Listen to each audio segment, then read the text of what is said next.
Sa malamig at masukal na gabi ng Ireland, may isang alamat na ginugunita ng marami, ang Banshee.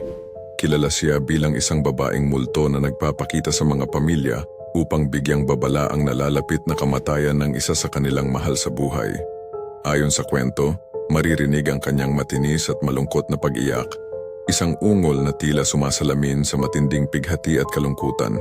Iba-iba ang anyo ng Banshee.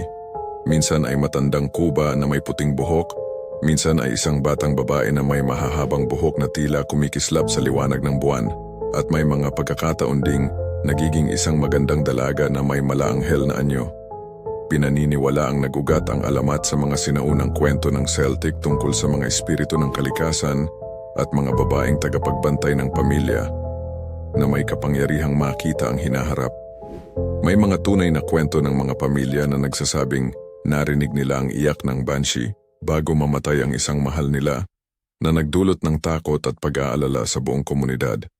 Ang alamat ng Banshee ay nagsisilbing paalala na may mga misteryong hindi kayang ipaliwanag ng agham at nananatili sa mga anino ng ating mga alaala, handang iparamdam ang lamig ng kamatayan sa sino mang makarinig ng kanyang malagim at nakakatakot na iyak.